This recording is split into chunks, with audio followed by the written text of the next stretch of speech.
صل على سيدنا ومولانا محمد وعلى سيدنا علي وسيدتنا فاطمة وسيدتنا زينب وسيدنا حسن وسيدنا حسين وعلى آله وصحبه وبارك وسلم وسيدنا حسين وعلى آله وصحبه وبارك. الحمدللہ رب العالمین والصلاة والسلام علی سید الانبیاء والمرسلین.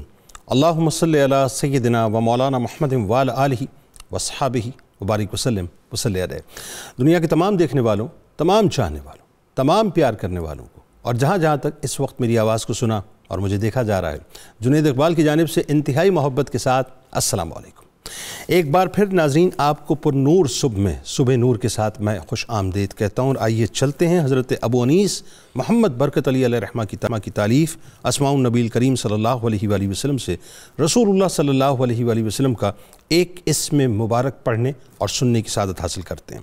سیدنا المحب صلی اللہ علیہ وآلہ وسلم، ہمارے سردار، محبت فرمانے والے، درود و سلام بھیجے اللہ آپ صلی اللہ علیہ وآلہ وسلم پر، آپ صلی اللہ علیہ وآلہ وسلم کی آل پاک اور صحابہ کرام رضوان اللہ تعالیٰ علیہم اجمعین پر. حضرت ابو ہریرہ رضی اللہ تعالیٰ عنہ روایت کرتے ہیں کہ نبی کریم صلی اللہ علیہ وآلہ نے فرمایا کہ جب اللہ تعالیٰ کسی بندے سے محبت کرتا ہے تو جبرائیل علیہ السلام کو آواز دیتا ہے کہ اللہ تعالیٰ فلاں بندے سے محبت رکھتا ہے، لہٰذا تم بھی اس سے محبت کرو. تو جبرائیل علیہ السلام اس سے محبت کرتے ہیں. پھر جبرائیل علیہ السلام آسمانی مخلوق میں ندا دیتے ہیں کہ اللہ تعالیٰ فلاں بندے سے محبت کرتا ہے، لہٰذا تم بھی اس سے محبت کرو. چنانچہ آسمان والے بھی اس سے محبت کرتے ہیں اور پھر زمین والوں کے دلوں میں بھی اس کی مقبولیت رکھ دی جاتی ہے. ناظرین کرام، جب بات آئی محبت کی اور بات آئی اس بندے کی کہ جس سے اللہ تبارک و تعالیٰ محبت کرے، جس سے جبرائیل امین محبت کریں، جس سے آسمان والے اور زمین والے محبت کریں، تو آج ایک ایسی ہستی کا ہم ذکر پاک کرنے جا رہے ہیں جن سے یقیناً پوری دنیا محبت کرتی ہے. کیا مشرق، کیا مغرب، کیا صاحب تنقید کرنے والے وہ بھی معترف، اور جو معترف ہیں وہ تو بڑے ہی حد تک جو ان سے پیار کرتے ہیں. حضرت مولانا جلال الدین رومی علیہ رحمہ کا تذکرہ ہے. ناظرین 7ویں صدی عیسوی سے آپ کا تعلق. میں اگر ناظرین جلال الدین رومی علیہ رحمہ کو محبت کا پیامبر کہوں تو غلط نہ ہوگا. رومی کا سبق تھا محبت، رومی کا پیغام تھا محبت، رومی کا مقصد تھا محبت، رومی کا اوڑھنا تھا محبت، رومی کا بچھونا تھا محبت. محبت کا دوسرا نام ناظرین اگر یہ کہا جائے تو غلط نہ ہوگا، اگر رومی رکھ دیا جائے تو یہ بالکل ٹھیک ہوگا. عظیم صوفی شاعر مولانا جلال الدین رومی علیہ رحمہ کا نام محمد تھا، لقب جلال الدین تھا. آپ نے مولانا روم یا مولانا رومی کے نام سے شہرت پائی. آپ کے والد گرامی حضرت محمد بہاؤالدین رحمۃ اللہ علیہ نابغائے روزگار عالم دین تھے جن کا خطاب سلطان العلماء تھا. مولانا محمد جلال الدین رومی علیہ رحمہ کا سلسلہ نسب والد کی جانب سے 9 واسطوں سے حضرت سیدنا صدیق اکبر رضی اللہ تعالیٰ عنہ سے جا کے ملتا ہے ناظرین، اور ماں کی جانب سے حضرت علی کرم اللہ وجہ الکریم سے جا کے ملتا ہے. مولانا جلال الدین رومی علیہ رحمہ 604 ہجری میں بلخ میں پیدا ہوئے. مولانا روم رحمۃ اللہ علیہ کے پدری و مادری سلسلے میں اجلہ علماء اور سلاطین وقت شامل تھے. ناظرین مولانا روم علیہ رحمہ کی دادی ملکہ جہاں شاہان خوارزم کے خاندان سے تھی. اب ذرا میں یہ تعارف آپ کو بتلا رہا ہوں، ذرا بیک گراؤنڈ لوگوں کو کلیئر ہونا چاہیے کہ آپ ہستی کیا ہیں. مولانا جلال الدین رومی علیہ رحمہ کی سوانح حیات ناظرین اگر میں کہوں تو غلط نہ ہوگا کہ 2 ادوار میں تقسیم کی جا سکتی ہے. ایک وہ دور ہے جب آپ کی حضرت شمس تبریز علیہ رحمہ سے ملاقات نہیں ہوئی تھی، آپ سید برہان الدین ترمذی علیہ رحمہ سے بیعت تھے. ایک جید عالم دین کی حیثیت سے معروف ہے. قرآن، حدیث، فقہ، درس و تدریس، فتاوی نویسی آپ کا اوڑھنا بچھونا تھا. جبکہ دوسرا دور وہ ہے کہ حضرت شمس تبریز علیہ رحمہ سے ملاقات ہوئی ہے اور نگاہیں 4 ہوئی ہیں، پھر دل کی کیفیت مکمل طور پہ بدل کے رہ گئی ہے ناظرین. اور پھر جلال الدین رومی علیہ رحمہ دنیا کے سامنے ایک عظیم صوفی شاعر کی حیثیت سے ابھر کے سامنے آتے ہیں کہ مولوی ہرگز نشد مولائے روم تا غلام شمس تبریزی نشد. علامہ اقبال علیہ رحمہ جیسی شخصیت ناظرین، آپ ذرا سوچئے، شاعر مشرق، وہ بھی آپ کو اپنا روحانی پیر و مرشد گردانتے ہیں، کلیم کرتے ہیں اس بارے میں، محبت فرماتے ہیں، عشق کرتے ہیں مولانا روم علیہ رحمہ سے۔ مولانا رومی نے درس و تدریس اور فتاوا کے ذریعے ناظرین امت کی ایسی رہنمائی فرمائی کہ آپ نے کئی کتابیں بھی تصنیف کی، اور ساتھ ساتھ آپ نے لوگوں کے قلوب کی کیفیت کو تبدیل کر دیا، جن میں مثنوی مولانا روم کو عالمگیر شہرت حاصل ہے۔ اس عظیم الشان کتاب سے استفادہ انسان کو بااخلاق بننے کے لیے، نیکیاں کرنے کے لیے اور شیطان کے ہٹ کنڈوں سے بچنے کے لیے بے حد معاون اور مددگار ثابت ہوتا ہے۔ اور کیا مشرق ہو کیا مغرب ہو صاحب، آج تو یوں کہ یہ کہنا بھی اب میرا خیال ہے شاید بہت ہی پیچھے کی بات رہ گئی کہ درسگاہیں کھولی جائیں، مغرب نے، مشرق نے، سب نے مولانا روم علیہ رحمہ کے لیے اپنی اپنی درسگاہوں کے دروازے کھول لیے ہیں۔ اور اب میں کہوں تو غلط نہ ہوگا کہ اس وقت دنیا بھر میں 9/11 کے بعد سب سے زیادہ جن کتب کو بکتا ہوا لوگوں نے دیکھا، جو ریکارڈ پر ہے، خاص طور پہ وہ مولانا روم علیہ رحمہ کی کتابیں ہیں، ان کی شاعری ہے، مثنوی مولانا روم ہے ناظرین۔ یعنی آج ان کو بنیادی طور پہ مغرب اپنے سر کا تاج سمجھتا ہے اور ان سے بہت کچھ کشید بھی کرتا ہے، استفادہ بھی کرتا ہے۔ مولانا جلال الدین رومی رحمۃ اللہ علیہ کے بارے میں ناظرین ایک یونانی فلسفی نے کہا تھا کہ رومی کی مثال روٹی کی سی ہے کہ جسے ہر کوئی تناول کرنا چاہتا ہے، خواہ وہ امیر ہو یا غریب، اور کسی نے کبھی کیا کسی فاقے کو روٹی سے بھاگتا دیکھا ہے؟ پھر ایک جگہ پہ ناظرین میں آپ کو اور بتاتا ہوں کہ مولانا محمد جلال الدین رومی علیہ رحمہ ان بزرگ ہستیوں میں سے ہیں جن کا قلب غم امت سے مکمل طور پہ فیضیاب ہے اور وصال حق کے لیے بیتاب رہا ہے۔ آپ کا دور بڑا عجیب دور تھا، قتل و غارت گری کا دور تھا، جان و مال، عزت، کوئی بھی چیز ناظرین محفوظ نہیں تھی۔ عالم یہ تھا کہ معاشرہ بے یقینی کا شکار تھا، بے چارگی کا شکار تھا، مایوسی اور خوف و ہراس کا شکار تھا، طوائف الملوکی ہر طرف پھیلی ہوئی تھی، قتل و غارت گری عام تھی، اخلاقی دیوالیہ پن مکمل طور پر مسلط ہو چکا تھا، ہر طرف جنگ و جدل کی کیفیت تھی، تاتاریوں کا شدید فتنہ تھا۔ آپ کے دور میں آپ کو سن کے حیرت ہوگی ناظرین کہ 90 لاکھ آدمیوں کو قتل کیا گیا تھا، مذہبی منافرت اپنی انتہا پر تھی۔ اسی دور میں حضرت شیخ شہاب الدین سہروردی علیہ رحمہ ہیں، اسی دور میں حضرت خواجہ فرید الدین عطار علیہ رحمہ ہیں، اسی دور میں حضرت شیخ محی الدین ابن العربی موجود ہیں، اسی دور میں ابو علی شاہ قلندر علیہ رحمہ جیسے نابغار اولیاء کرام پیدا ہوئے۔ اور یاد رکھیے ناظرین کہ یہ وہ دور تھا کہ جس دور کے اندر بڑا مشکل تھا اسلام کی ترویج کرنا۔ 7ویں صدی میں علم کلام اور عقلیت کی سرد ہوا جو عالم اسلام میں مشرق تک پھیلی ہوئی تھی ناظرین، اس سے دل کی انگیٹھیاں مکمل طور پہ سرد ہو چکی تھیں۔ اگر کہیں عشق کی چنگاریاں تھیں تو وہ بھی سمجھ لیجئے کہ راکھ کے ڈھیر کے نیچے کہیں دبی ہوئی تھی، ورنہ ایک سرے سے دوسرے سرے تک افسردہ دلی اور مردہ دلی چھائی ہوئی تھی۔ کہنے کے تو مسلمان موجود تھے، لیکن وہی بات ہے کہ بجھی عشق کی آگ اندھیر ہے، مسلمان نہیں راکھ کا ڈھیر ہے۔ اور مولانا روم علیہ رحمہ نے اسی ڈھیر کے اندر عشق کی ایسی چنگاری لگا دی ناظرین، ایسی چنگاری کہ آج جہاں جہاں مولانا کا نام آتا ہے، ان کی تصانیف آتی ہیں، عشق کی شمع دلوں میں روشن ہو جاتی ہے۔ ہمارے ساتھ اس وقت 2 ممتاز شخصیات کسی تعارف کے محتاج نہیں ہیں۔ آج ناظرین بڑی خود گفتگو ہونے والی ہے، خاص طور پہ نوجوان طبقہ ہمارے ساتھ اسکرین کے اس طرف رہے۔ پہلی شخصیت ممتاز اسکالر ہیں، علم تصوف پر دسترس، محترم جناب ڈاکٹر شبیر احمد جامی صاحب، اور دوسری شخصیت ماہر اقبالیات، محترم جناب ڈاکٹر طاہر حمید تنولی صاحب۔ اب دونوں کو میں خوش آمدید کہتا ہوں، السلام علیکم۔ آج بس جب مولانا کا نام آیا تو کیفیت بھی بڑی سچی بات ہے، ایک عجیب کیفیت ہوئی حضرت۔ تو ڈاکٹر صاحب پہلے تو یہ بتائیے کہ مولانا جلال الدین رومی علیہ رحمہ کا جو شخصی تعارف ہے اور خاندانی تعارف ہے کیا ہے؟ بسم اللہ الرحمن الرحیم۔ ابتدا تو چونکہ آپ نے بہت اچھی فرما دی، جزاک اللہ، تو اس میں کافی معلومات بھی آ گئیں۔ جزاک اللہ۔ اصل میں 2 چیزیں دیکھنی ہوتی ہیں کہ ایک تو ہوتا ہے وہب اور ایک ہوتا ہے کسب۔ وہب کے اعتبار سے اللہ تعالیٰ نے مولانا روم صاحب کو بہت ساری صلاحیتیں دی تھیں، اور ان صلاحیتوں میں ایک مضبوط خاندانی پس منظر بھی ہے۔ سبحان اللہ۔ یعنی والدہ کی طرف سے علوی ہونا، سبحان اللہ، اور والد کی طرف سے سیدنا صدیق اکبر رضی اللہ تعالیٰ عنہ کے خاندان سے ہونا، سبحان اللہ، اور اس کے علاوہ پھر آپ کے والد صاحب کا وہ سلطان العلماء کے لقب سے ہونا۔ بلکہ تذکرہ نگاروں نے تو لکھا ہے کہ یہ جو آپ کے والد صاحب بہاؤالدین صاحب تھے، وہ امام غزالی کی فکر کے بہت بڑے شیدائی تھے، اور اس زمانے میں انہوں نے بھی بڑی گہرائی کے ساتھ فلسفہ کی وجہ سے اور تعقل پسندی کی وجہ سے وہ آنے والی علمی خامیوں پر بڑی گہری نظر رکھتے تھے۔ اور قرآن و حدیث کو اس دبیز پردے سے وہ بچاتے تھے، اللہ اور احیاء العلوم کا کثرت کے ساتھ وہ مطالعہ کرتے تھے، اللہ اللہ، اور امام غزالی کی فکر پر وہ پہرا دیتے تھے۔ یہ ان کے والد صاحب تھے۔ اس سبحان کا مطلب ہے اللہ، کہ آپ کو گھر ہی شروع سے وہ ایک روحانی اور وجدانی اور علمی ماحول ملا، لیکن ایک انسان کے ذمہ جو اللہ نے کسب کی ذمہ داریاں لگائی ہیں، جی ذہین بڑے تھے، جی گہری فطرت کے مالک تھے، سبحان اللہ۔ بلکہ بعض لوگوں نے تو مولانا روم کی اور امام غزالی کی سوانے کی ارتقائی مطابقتیں بھی بیان کی ہیں۔ وہ بتائیے اگر کچھ۔ جیسے مولانا امام غزالی رحمۃ اللہ علیہ میں جیسے 34 سال کی عمر میں ایک انقلاب برپا ہوا، جی ویسے انقلاب مولانا روم کے ہاں بھی آیا۔ اللہ اللہ، حقیقت یہی ہے جو ہمارے بڑے جیت لوگ ہیں اور سلیم الفطرت لوگ ہیں، امام غزالی اور مولانا روم جیسے، یہ جب قرآن و حدیث علماء سے پڑھ لیتے ہیں، قرآن حفظ کر لیتے ہیں، تو وہ ان کی تشنگی پوری نہیں ہوتی۔ اللہ، وہ کہتے ہیں کہ ابھی تک حقائق کا پردہ کھسکا نہیں، اللہ، حقائق چھپے ہوئے ہیں۔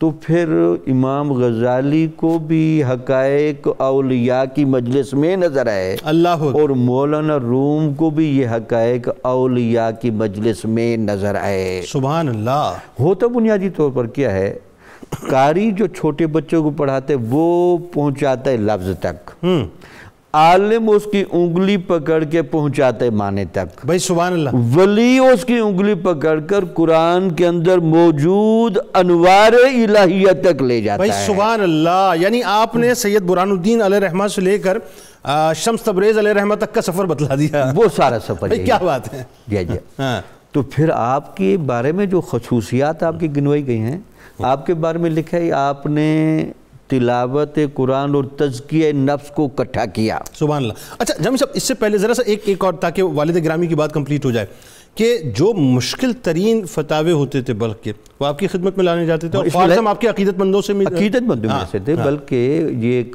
قطب الدین شیرازی صاحب بڑے مشہور عالم تھے، علامہ طوسی کے شاگرد تھے، تو وہ بہت بڑے مشکل سوالات 10 علماء مل کے آپ کی خدمت میں ہیں اور بڑے مشکل سوالات لے کر، تو آپ نے تمام سوالوں کے جوابات دیے۔ تو آپ بہت بڑے چونکہ مفتی بھی تھے اور بہت بڑے وائز بھی تھے اور شیریں کلام کرتے تھے، اور مرجع بھی تھے، چونکہ خاندانی پس منظر بہت مضبوط تھا، تو آپ کی علمی شہرت تو بہت زیادہ تھی، دور دور سے لوگ فقہ، حدیث، قرآن وہ پڑھنے آپ کی مجلس میں آتے تھے۔ یہ آپ کا تبہر تھا۔ پھر آپ جب بہت زیادہ نکھرے، جیسے میں کہہ رہا تھا کہ وہ آپ کے اصل میں ہمارے جو علماء کے پیش نظر یہ رہا ہے، جو ایسے لوگ تھے، یہ کہتے ہیں کہ جب تک 4 چیزوں میں کمال نہ ہو بندہ انسان کامل نہیں بنتا۔ اچھا، پہلا تو ہے تلاوت آیات، سبحان اللہ، دوسرا ہے تزکیہ نفس، سبحان اللہ، تیسرا ہے تعلیم کتاب، سبحان اللہ، چوتھا ہے تعلیم حکمت۔ سبحان اللہ۔ یہ چاروں سوتے آپ کو مولانا روم کی زندگی میں یکساں ملیں گے۔ سبحان اللہ۔ اچھا آخری بات وضاحت، پھر ڈاکٹر صاحب کی طرف چلتے ہیں، کہ خوارزم عقیدت مند تھا، کیا وجہ ہوئی کہ خوارزم ہی کی وجہ سے جو ہے آپ کے والد گرامی کو جو ہے وہ بلخ چھوڑنا پڑا؟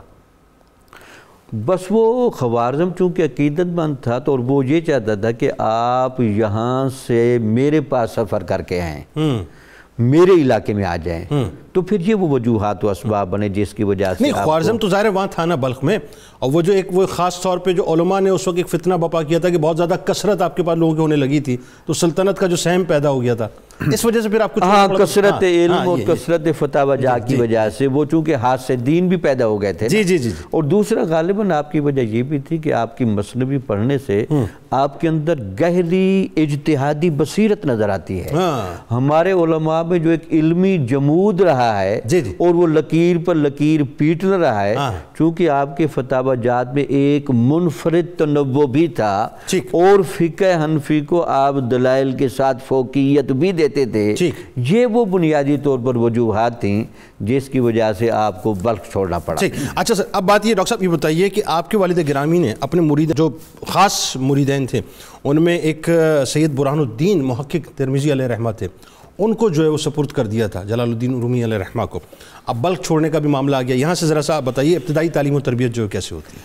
جی ہاں بالکل جی، جیسا کہ اس زمانے کا رواج تھا کہ تمام بنیادی علوم جو ہیں وہ جو علم دین سیکھنے والے تھے ان کو سکھائے جاتے تھے. تو آپ کے والد تو سلطان العلماء تھے، اپنے زمانے کی بہت بڑی علمی اتھارٹی تھے، تصوف کے حوالے سے بھی ان کا ذوق تھا. تو وہ ساری چیزیں ہمیں مولانا کی شخصیت میں نظر آتی ہیں. ٹھیک کہ مولانا کو انہوں نے جس انداز سے تربیت دی، جس انداز سے مولانا کے جو معاصر علوم تھے ان کے اندر مولانا کو ایک کامل کر دیا.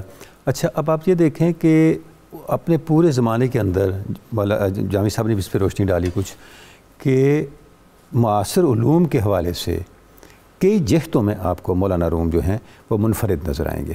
اور اس کے پیچھے ظاہر ان کے والد گرامی کی اور ان کے متعین کردہ اساتذہ کی تربیت کار فرما تھی.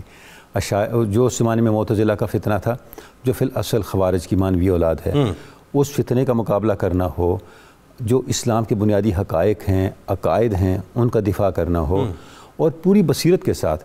آپ دیکھیں آپ کے علمی تبخر کا یہ عالم تھا کہ آپ ایک مجلس میں تشریف لے گئے تو وہاں پر آپ کو واعظ کا کہا گیا، آپ نے وہاں واعظ فرمایا.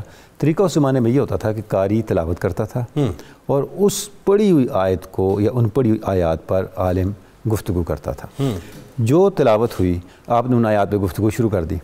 اچھا مجلس میں ان کے کوئی دور کے بڑے عالم بیٹھے تھے، انہوں نے سوچا کہ یہ عجیب ہی ہے، جو جی چاہے آیت پڑھوا دیتے ہیں پھر اس پہ اپنی مرضی سے بات شروع کر دیتے ہیں. تو مولانا نے اس کو مخاطب کیا، فرمایا میں نے قاری صاحب کو نہیں کہا کہ یہ آیتیں پڑھو، آپ کو یہ آیت پڑھو. اس نے والضحیٰ واللیل اذا سجا پڑھا، آپ نے والضحیٰ کی واو پہ کلام شروع کیا اور نشست ختم ہوگی، کلام ختم نہیں ہوا. اللہ اکبر. یعنی کہ یہ سارا کہاں سے آیا؟ یہ وہی جس کی طرف آپ اشارہ کر، یہ وہی نظام تربیت تھا.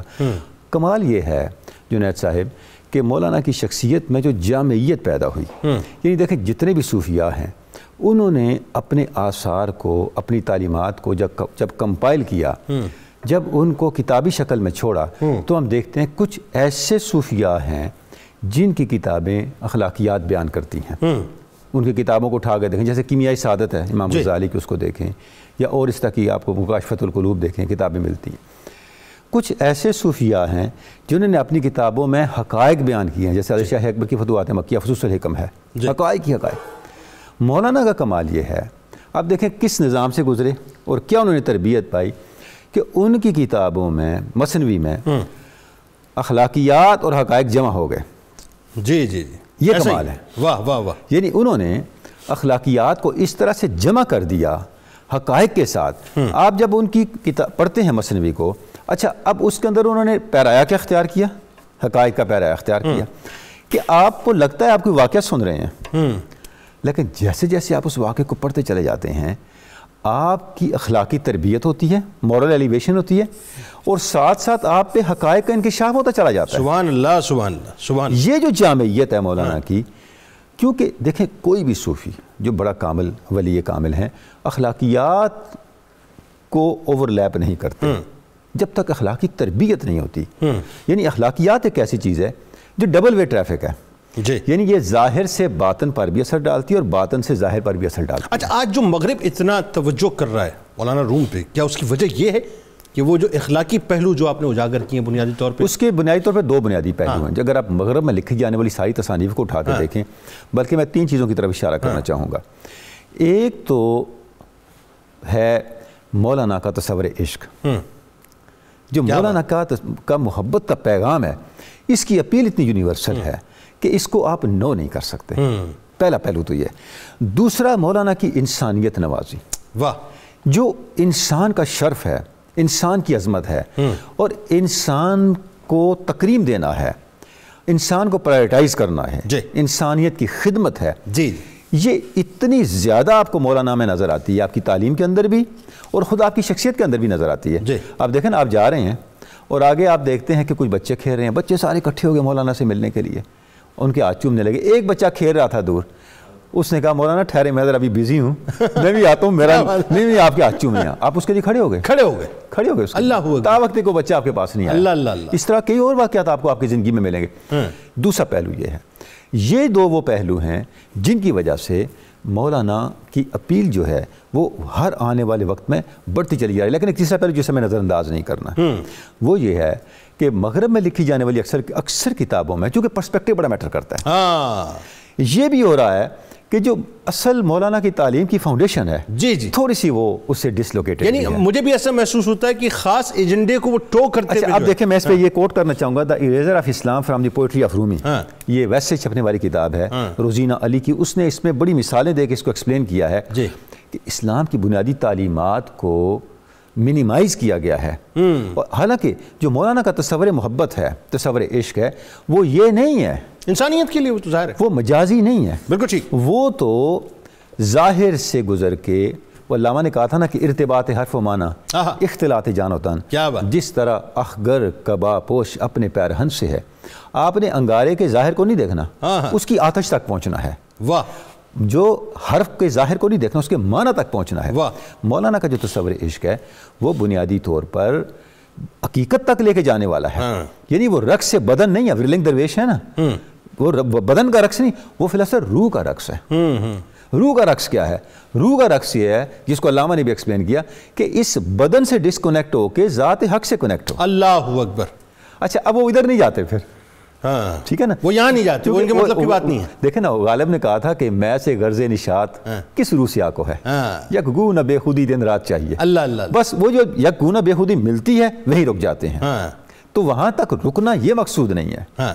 کیونکہ مغرب میں دیکھیں ایک روحانی تشنگی تو ہے نا. بالکل ٹھیک ہے. ایک روحانی, جیسے ییٹس نے لکھا, بڑے لوگوں نے لکھا کہ مغربی انسان کھوکھلا ہو چکا ہے, ٹھیک ہے نا. اب یہ جو کھوکھلا پن ہے, اب اس کا تدارک کرنے کے لیے کوئی سامان نہیں ہے. وہاں پہ ابن عربی آتے ہیں, ٹھیک ہے, وہاں پہ مولانا روم آتے ہیں, سعدی آتے ہیں, ان کے پاس وہ جنس ہے. یہی وجہ کہ یہ دو شخصیات اتنی پاپولر ہیں ویسٹ میں, اتنے ان پہ پبلیکیشنز ہیں, اتنی سوسائٹیز ہیں, اتنے ڈسکشن فورمز ہیں. کیوں؟ ان کے پاس وہ جنس ہے جو جنس اس خلا کو پر کرتی. لیکن یک گونہ بے خود نہیں چاہیے, مکمل اس سے آگے بڑھنا ہے اور معنی تک جانا ہے, مولانا کا پیغام. اچھا اس میں ڈاکٹر صاحب ایک بات بتائیے, اب بلخ چھوڑنا پڑا آپ کے والد گرامی علیہ رحمہ کو, اور پھر مولانا روم جو ہیں ساتھ ساتھی تھے علیہ رحمہ, پھر بغداد بھی آپ گئے, مکہ معظمہ بھی گئے, دمشق بھی گئے, مختلف آپ کے جو ہے مقامات پہ جو ہے سفر ہیں, اور فائنلی آپ کونیا میں آئے. یہاں ذرا مطلب بتائیے, اب کونیا سے جو آغاز ہو رہا ہے, اس میں جو بنیادی طور پہ آپ کا جو علمی مقام اور مرتبہ ہے وہ دنیا کو کیا بتلا رہا ہے؟ جی. جب مولانا روم صاحب علمی اور تربیت کے مراحل سے کامل ہونے کے بعد اپنے والد صاحب کے مدرسہ کونیا میں براجمان ہوتے ہیں, تو پھر آپ کے ہاں جو ایک رنگ ہے تدریس کا, تعلیم کا اور تعلم کا اور عالمانہ وقار کا, اس کی تو بہت گہری شانیں ہیں.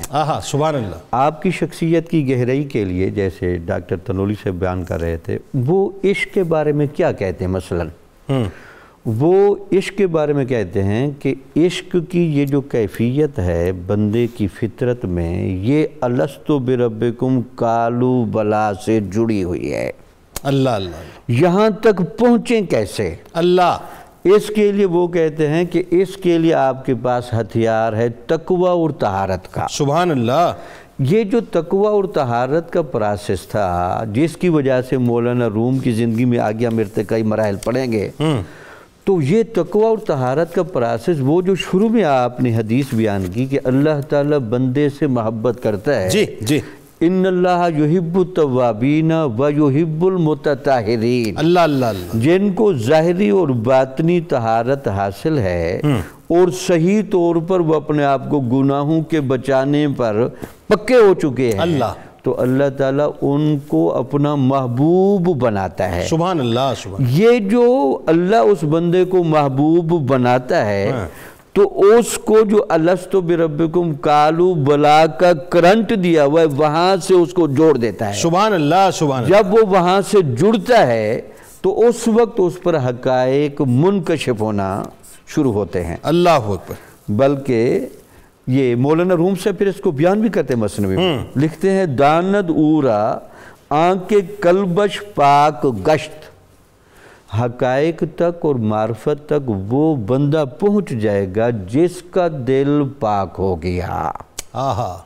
دل کی پاکیزگی اور باطن کی پاکی, انما الاعمال بالنیات, نیت کی جو خالصیت ہے جنید صاحب، یہ اس وقت تک نہیں آ سکتی جب تک دل، دماغ اور روح تزکیہ اور تصفیہ کے کامل مراحل سے نہ گزر جائیں۔ اللہ اکبر، اللہ۔ تو آپ کہتے ہیں جب دل پاک ہو جائے گا تو پھر حقائق نظر آئیں گے۔ پھر کہتے ہیں از محبت سینہ اش صد چاک گشت، پھر وہ صرف محبت نہیں کرے گا بلکہ جو بندہ اس کو دیکھے گا بھی صحیح، اس کو بھی محبت ہو جائے گی۔ سبحان اللہ۔ اسی وجہ سے لوگوں نے لکھا ہے کہ مولانا روم صاحب بعض اوقات خاموش بھی بیٹھے ہوتے تھے، اور جو لوگ صرف آپ کے چہرے کی اور آپ کی باڈی لینگویج کی بھی زیارت کر لیتے، ان پر بھی وجد کی کیفیت طاری ہو جاتی۔ سبحان اللہ، سبحان کیونکہ اللہ۔ محبت بنیادی طور پر وہ گہرا کرنٹ ہے جو صرف باطن کو بھی فیل نہیں ہوتا بلکہ وہ جسم کے ظاہر کو بھی اپنے رنگ میں رنگتا ہے، اور وہ چہرے کا تاثر، وہ آنکھوں کے اندر گہرائی، وہ مستی، وہ ساری چیزیں نظر آتی ہیں۔ ٹھیک، یعنی یہ وہ محبت ہے ڈاکٹر صاحب کہ اگر میں کہوں تو غلط نہ ہوگا کہ اس کا مرکز اور اس کا محور جو ہے وہ سرکار مدینہ صلی اللہ علیہ وآلہ وسلم کی ذات اقدس ہے۔ آئیے ناظرین، جب بات محبت مصطفیٰ صلی اللہ علیہ وآلہ وسلم، عشق مصطفیٰ صلی اللہ علیہ وآلہ وسلم کی ہوئی تو سرکار علیہ السلام کی بارگاہ میں مل کر درود پاک کا نذرانہ پیش کرتے ہیں، اور پھر انشاءاللہ جب میں واپس لوٹوں گا تو آپ کو بتائیں گے کہ آپ کا زہد و تقوی، آپ کی قناعت، کسب حلال کے معاملات کیا ہیں۔ درود پاک کے بعد ملاقات کرتے ہیں۔ اللهم صل على سيدنا ومولانا محمد وعلى سيدنا علي وسيدتنا فاطمة وسيدتنا زينب وسيدنا حسن وسيدنا حسين وعلى وصحبه وبارك وسلم وبارك۔ اللهم صل على سيدنا ومولانا محمد وعلى سيدنا علي وسيدتنا فاطمة وسيدتنا زينب وسيدنا حسن وسيدنا حسين وعلى آله وصحبه وبارك وسلم ومولانا محمد وعلى سيدنا علي وسيدتنا خوش آمدید خواتین و حضرات۔ ناظرین کرام، بات ہو رہی ہے حضرت مولانا جلال الدین رومی علیہ رحمہ کی، اور جب ظاہر ہے ان کا تذکرہ پاک آتا ہے تو طبیعت کے اندر ایک عجیب چاشنی، مٹھاس پیدا ہو جاتی ہے، ایک حلاوت پیدا ہو جاتی ہے۔ اچھا، میں آپ کو بتلا رہا تھا کہ ان کا زہد و قناعت بھی بڑا عجیب ناس ہے۔ اچھا، کیوں نہ ہو؟ چونکہ ظاہر ہے والد گرامی کا معاملہ ایسا ہے نا، جیسا کہ ابھی ابتدائی گفتگو ہوئی تھی کہ شاہ خوارزم معتقد تھا، لیکن ایک مرتبہ جب آپ کی خدمت میں گیا، یعنی آپ کی والد گرامی کی، تو اس نے دیکھا کہ اتنا کثیر مجمع، سلطنت ہمارے پاس، طاقت ہمارے پاس اور عوام ان کے پاس، تو کسی عالم دین نے فتنہ بپا کرنے کے لیے کہا کہ اب چابیاں بھی ان کو دے دیں، اور وہی آفر ان کو دے دی گئی۔ اب چونکہ وہ طنز کیا گیا تھا، لیکن والد گرامی سمجھ گئے تھے، لہٰذا آپ نے حکومت کو، طاقت کو، کرسی کو کسی بھی خاطر میں نہیں رکھا، اور آپ نے بل سے کوچ کیا۔ اور یہی مزاج مولانا جلال الدین رومی علیہ رحمہ کا کیا ہے، ذرا سنیے ناظرین، کہ مزاج میں انتہا درجے کا زہد و قناعت تھا کہ تمام سلاطین اور عمرہ نقدی اور ہر قسم کے تحائف آپ کی خدمت میں بھیجتے تھے، لیکن مولانا اپنے پاس کچھ بھی نہیں رکھتے تھے، جو چیز آتی تھی اسی طرح سے صلاح الدین زرکوبی اور چلپی حسام الدین کے پاس بھجوا دیا کرتے تھے، جو آپ کے معتقدین میں شامل تھے۔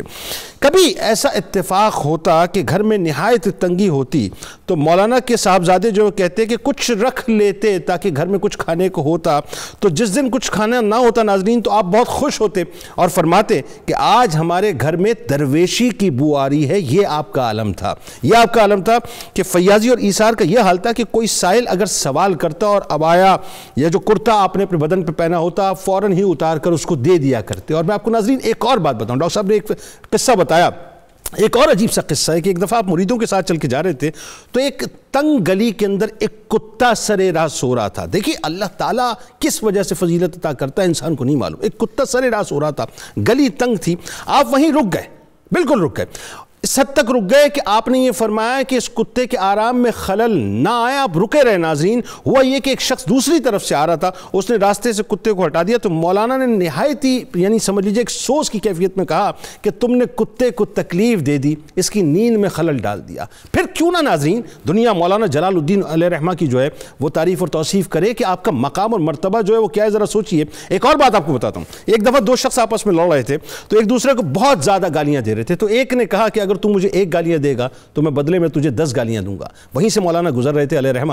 آپ نے فرمایا کہ تم دونوں آپس میں ایک دوسرے کو گالی نہ دو, جس کو گالی دینی ہے وہ مجھے دے دے, جتنی گالیاں دے دے میں پلٹ کر اس کو ایک گالی بھی نہیں دوں گا. بس یہ جملے ادا کرنے تھے ان دونوں میں. یعنی دیکھیں مٹھاس کیسی ہے کہ دونوں میں صلح ہو گئی اور دونوں آپ کے قدموں کے اندر گر گئے. پھر آخری بات آپ کو بتاتا ہوں کہ معاش کا آپ کا طریقہ یہ تھا کہ اوقاف کی طرف سے آپ کو تقریباً کوئی 15 دینار جو ہیں وہ آپ کا جو ہے وہ ماہوار جو ہے فکس ہوا تھا.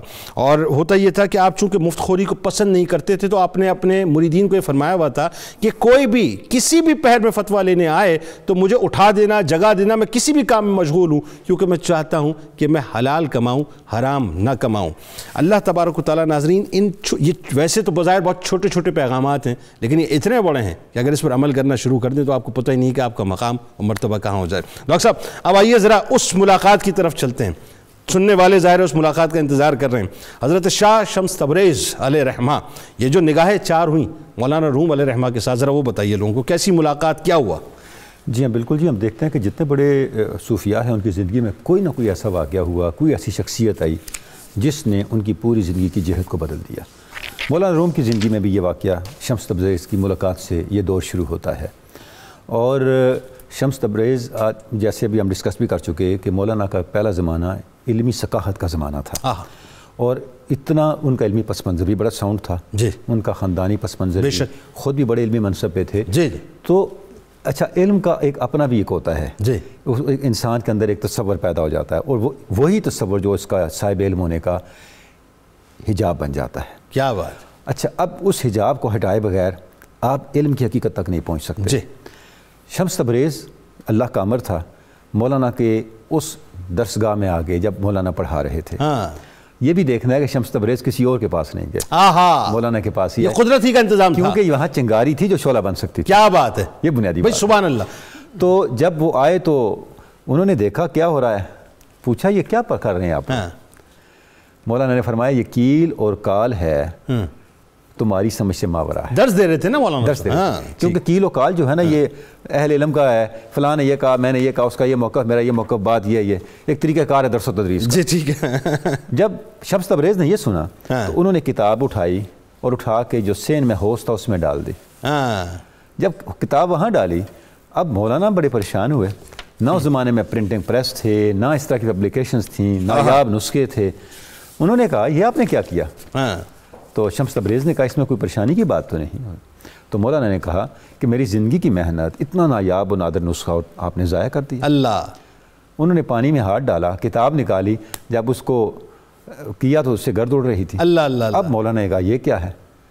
تو اب انہوں نے فرمایا جناب علی یہ حال ہے جو آپ کی سمجھ سے ماورا. اللہ. یہاں ذرا سا ایک اضافت, امام غزالی علیہ رحمہ کی بارگاہ میں پہنچ گیا کہ وہاں پر بھی تو یہ تھا نا کہ ڈاکوؤں نے جب جو ہے وہ ساری چیزیں لے لی تھیں تو ایک کیفیت طاری ہوئی. ایسا ہی ہے نا, اور یہ کیفیت یہاں بھی طاری ہوئی. ایسا ہی ہے. جی ہاں. اچھا اب کیا ہوا جناب, جس وقت یہ صورت ہوئی اب بات یہ ہے جو سمجھنے کی, یہ واقعہ بڑا مشہور ہے, جو بات سمجھنے کی وہ یہ ہے کہ شمس تبریز نے مولانا کو اس طریقے سے ہی من کی دنیا کی طرف متوجہ کیوں کیا. اللہ. سبب یہ ہے وہ زمانہ عقلیت کا زمانہ تھا, ریشنلزم. ہر چیز کو عقل کی کسوٹی پہ جانچنے کا زمانہ تھا جیسے آج سائنسیت کا زمانہ ہے. جی.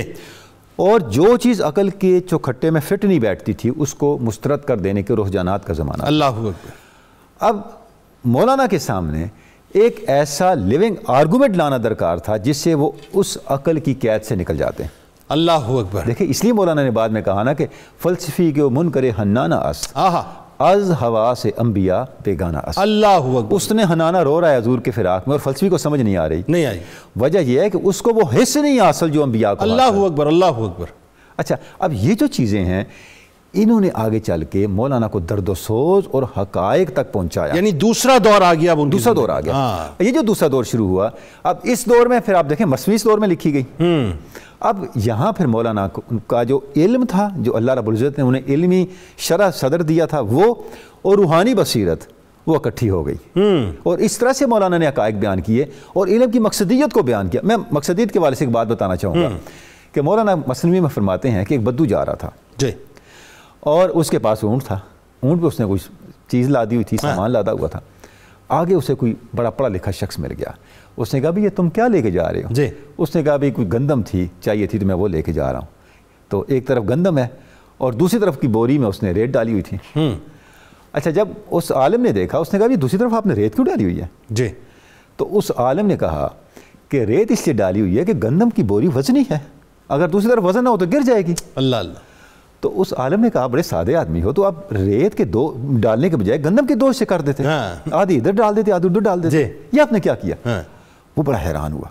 بدو نے کہا یہ بات میری عقل میں نہیں آئی, آپ نے مجھے یہ بات سمجھائی. آپ تو بڑے سمجھدار آدمی ہیں, آپ تو بڑے پڑھے لکھے ہیں, تو آپ تو بڑے کھاتے پیتے اور بڑے امیر آدمی ہو گئے. میں تو گندم کی تلاش میں مارا مارا پھرتا ہوں. آپ کے کتنے محلات ہیں, آپ کے پاس کتنا سونا ہے کتنا چاندی؟ اس نے کہا حضور والا میں تو 4 دن سے کھانا نہیں کھایا, میں تو روٹی کی تلاش میں پھر رہا ہوں. جیسے ہی اس نے یہ کہا بدو نے کہا خدا کا خوف کریں آپ مجھے چھوڑ دیں, میں آپ کے ساتھ نہیں چل سکتا. صحیح. یہ کیسا علم ہے کہ آپ فاقوں میں پڑے ہوئے ہیں جو آپ کو روٹی تک نہیں دے سکا. صحیح. اب یہاں مولانا یہ پورا واقعہ بیان کر کے فرماتے ہیں فکر آن باشد کے باکو شاید راہ آن باشد کے پیش آید شاہ. فرماتے ہیں فکر وہ ہے, علم وہ ہے جو تجھ پر راستہ کھول دے. اللہ اکبر. اور راستہ کیا؟ راستہ وہ ہے جو تجھے شاہ تک پہنچا. بھائی سبحان اللہ. ڈاکٹر صاحب ایک بات بتائیے, یہ جو مولانا روم علیہ رحمہ کی کیفیت تبدیل ہوئی اور حضرت شاہ شمس تبریز علیہ رحمہ سے آپ کی ملاقات پھر نگاہوں کا ملنا, اس کے بعد آپ کی ایک محبت ایک عجیب مودت قائم ہو گئی تھی. ذرا وہ لوگوں کو بتائیے کہ کیا لطیف پیرائے میں پھر آپ ایک دوسرے سے محبت فرماتے تھے. اس میں کوئی شک نہیں کہ یہ جو فیض کا مبدأ یا مظہر بننا ہے نا, جیسے ڈاکٹر تلولی صاحب نے بتایا کہ وہ جھٹکا تو اپنا دے دیا شمس تبریز رحمۃ اللہ علیہ نے اور اگلی کھڑکی دکھا دی. لیکن جب مولانا روم ان کے اس راستے پر چلنے کے لیے نکلتے ہیں اور ان کے ساتھ پھر خلوت میں صحبت کرتے ہیں اور مراقبے کی کیفیتوں میں گم ہوتے ہیں, تو ان کو یہ دیکھ کر بڑی حیرانگی ہوتی ہے کہ یہ جب تک میں اپنی اس ظاہری خودی اور اس ظاہری خول سے نکلوں گا نہیں, میں اس جگہ تک نہیں پہنچ سکتا.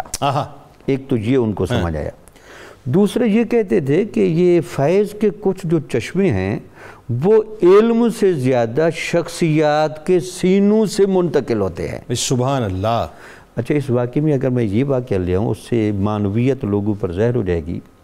حضرت عمر رضی اللہ تعالیٰ عنہ سیدنا صدیق اکبر رضی اللہ تعالیٰ عنہ کو کہتے تھے کہ غار ثور کی 3 راتوں کی عبادت آپ مجھے دے دیں. اللہ اللہ اللہ اللہ. باقی سب کچھ آپ رکھ لیں. اللہ اللہ اللہ. اس میں کوئی شک نہیں کہ وہاں مشکلات بھی بہت تھی, پریشانیاں بہت تھیں, لیکن 3 دن اور 3 رات جس نظر کے ساتھ چہرہ نبوی کو دیکھنے کا موقع ملا, سبحان اللہ سبحان, اور اس سے جو کچھ آپ کے ظاہر و باطن کو ملا, سبحان اللہ, تو یہی صوفیہ کے پیش نظر ہوتا ہے کہ ایک ولی آدمی ہے جو ولایت کا خزانہ اپنے سینے میں لیے پھرتا ہے.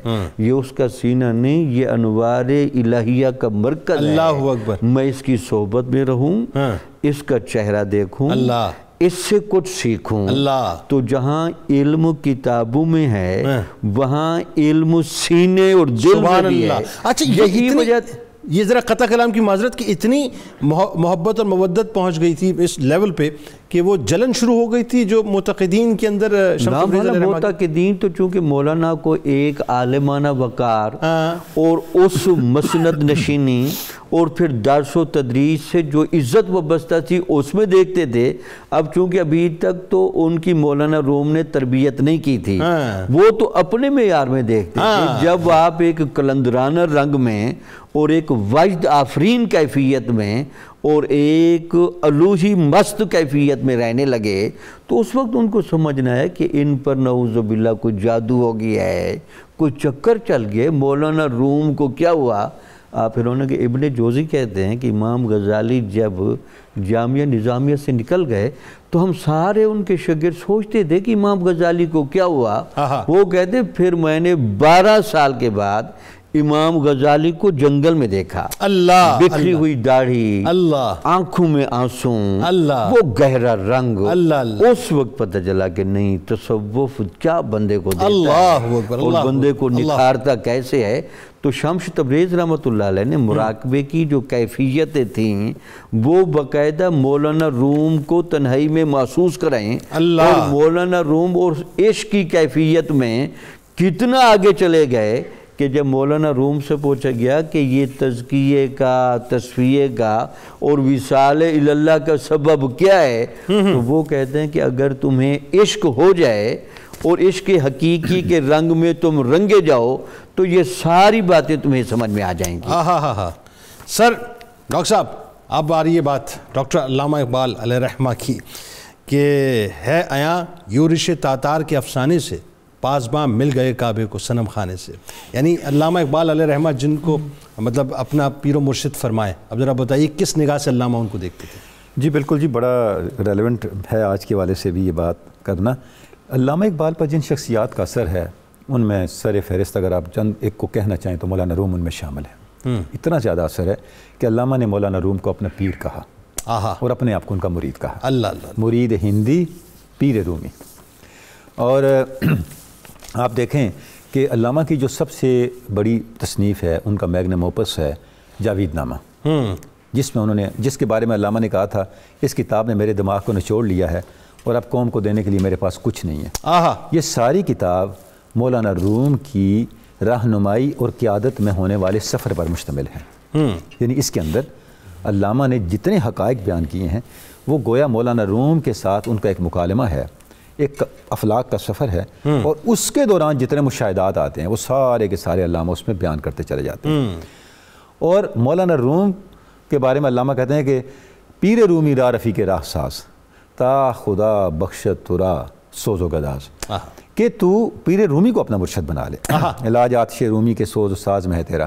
یعنی علامہ یہ کہہ رہے ہیں کہ اس زمانے میں بھی مولانا روم کا جو پیغام ہے, مولانا روم کا جو درد و سوز ہے وہ ہماری بیماریوں کا علاج ہے. اب دیکھیں ریکنسٹرکشن علامہ کی فلسفے کی کتاب ہے, اس میں بھی علامہ کہتے ہیں دی world of today needs a Rumi who may create enthusiasm in them and kindle the flame of life.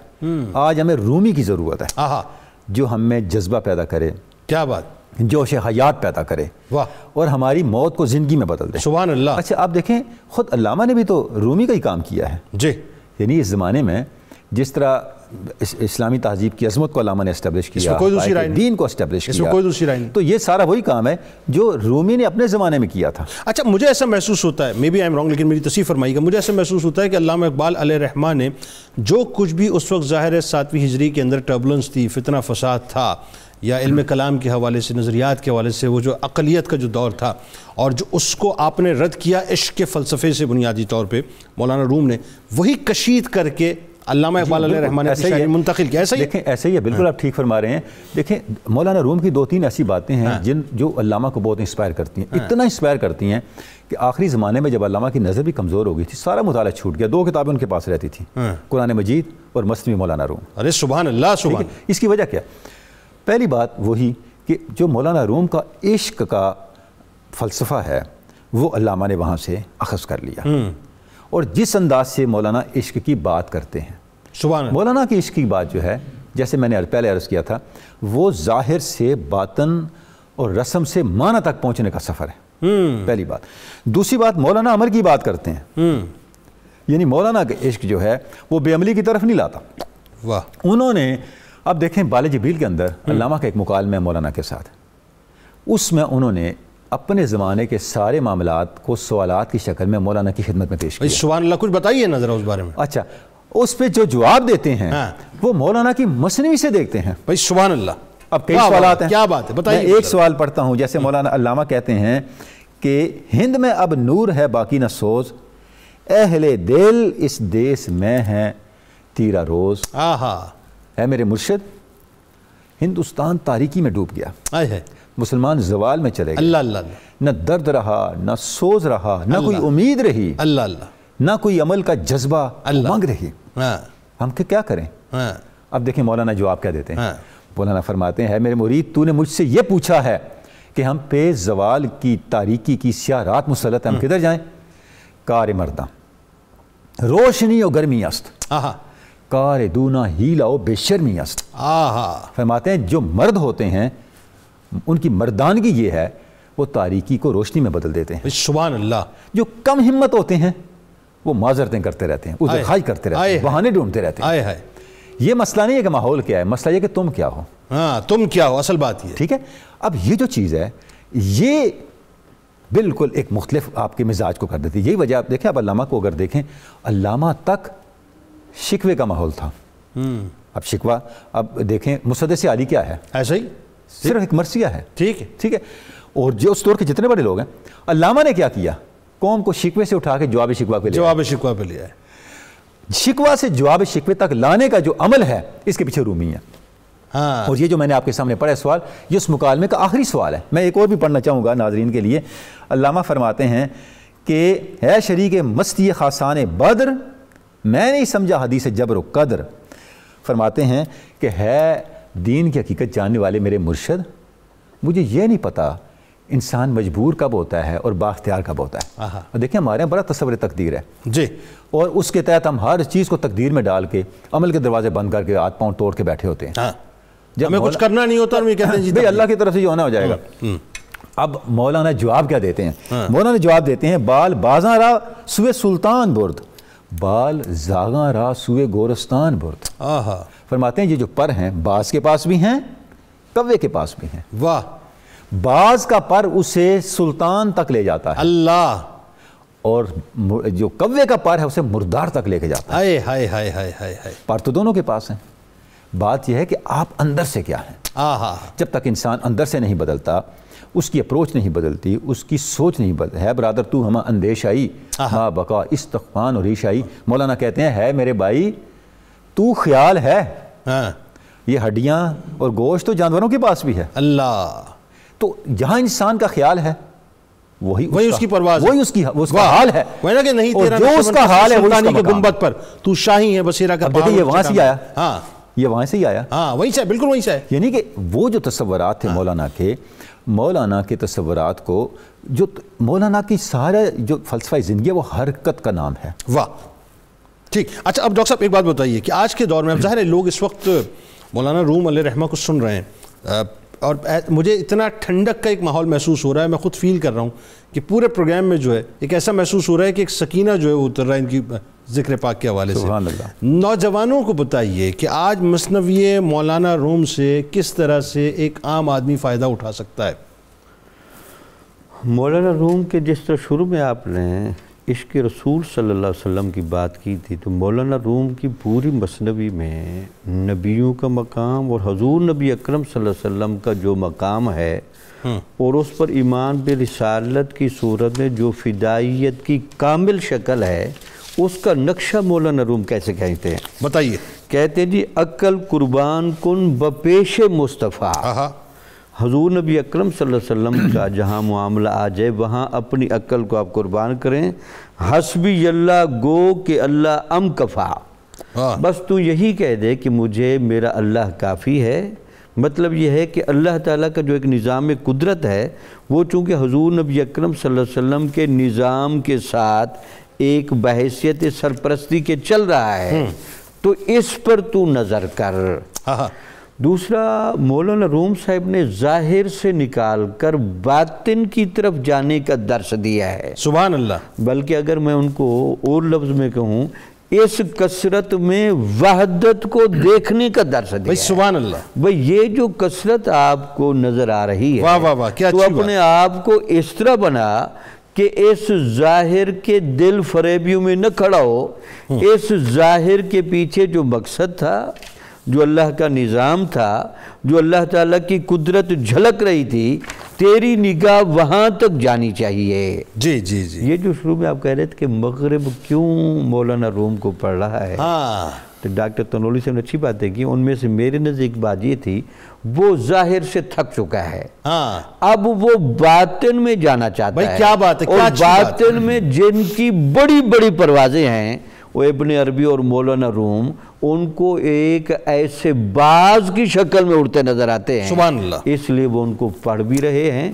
اور ان کو سمجھ بھی رہے ہیں۔ بہت شکریہ آپ دونوں، آپ تشریف لائے۔ ناظرین کرام، بس جاتے جاتے میں مولانا روم علیہ رحمہ کا تذکرہ پاک ہے، اور عشق و مستی کہ جس فلسفے کو مولانا روم علیہ رحمہ نے اس دور میں کہ جہاں پر علم کلام کا دور تھا، عقلیت پسندی کا دور تھا، لفظوں کی کاٹ کا دور تھا، دلائل کا دور تھا، ہر پیمانہ جو ہے وہ عقل کی بنیاد پر سیٹ کیا جاتا تھا، اس دور میں جس انداز سے آپ نے کام کیا، یقیناً تاریخ جو ہے کبھی بھی اس بات کو فراموش نہیں کر سکتی۔ یعنی سوچئے کہ تاتاریوں کا جو فتنہ تھا، وہ فتنے کی سرکوبی عشق کی بنیادی طور پر جو حلاوت تھی ناظرین، اس سے جہاں بہت سے صوفیہ نے کی، وہاں پر مولانا روم علیہ رحمہ کا بھی اس میں ان کی تصانیف کا اور مثنوی مولانا روم کا اور آپ کے کردار کا ایک بہت بڑا کردار ہے۔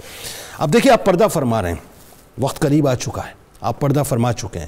میں پڑھ رہا تھا تاریخ میں ناظرین، میں انگشت بدندہ رہ گیا، آج ویسٹ کیوں پڑھ رہا ہے، بات یہ ہو رہی تھی نا، تو ایک دلیل مجھے وہاں سے بھی ملتی ہے کہ جس وقت مولانا روم علیہ رحمہ کا جنازہ اٹھا ہے ناظرین، تو روایتیں یہ بتاتی ہیں کہ وہ جنازہ صبح جب آپ کے مدرسے سے نکلا ہے تو اتنے لوگ تھے، اتنی طویل تعداد تھی لوگوں کی، اتنی کثرت تھی اس میں کہ کئی گھنٹوں کے بعد جا کر وہ قبرستان پہنچا ہے، اور اس جنازے میں صرف مسلمان نہیں تھے ناظرین، بلکہ اس میں غیر مسلم بھی موجود تھے، لوگ اپنی بائبل بھی پڑھ رہے تھے، تورات بھی پڑھ رہے تھے۔ تو مسلمانوں نے پوچھا کہ تمہارا یہاں پر کیا کام ہے، تمہارا یہاں پر کام نہیں ہے، لیکن عقیدت کی انتہا یہ تھی کہ غیر مسلم اپنی مقدس کتابوں کے ساتھ وہاں پر موجود تھے ان کے جنازے میں۔ یہ بات بتلاتی ہے کہ مولانا روم اس وقت بھی صرف مسلمانوں میں جو ہے وہ اتنے ممتاز، مکرم اور محترم نہیں تھے، بلکہ غیر مسلموں بھی اسی انداز سے آپ کو جو ہے وہ محبت ملا کرتی تھی اور محبت دی جاتی تھی۔ بس اللہ تبارک و تعالی ہمیں مولانا روم کو پڑھنے کی توفیق عطا فرمائے اور ان کے فلسفے پر چلنے کی توفیق عطا فرمائے۔ کتاب الشفا کی طرف چلتے ہیں۔ مناسب رشتوں کے حصول کا وظیفہ، اگر رشتوں میں رکاوٹ ہو تو 21 دن تک بلا ناغہ سورہ فرقان کی آیت نمبر 54 اول و آخر درود پاک کے ساتھ 313 بار پڑھیں اور حسب توفیق صدقہ بھی دیتے رہیں، انشاءاللہ اللہ تبارک و تعالیٰ تمام رکاوٹوں کو دور کر دے گا۔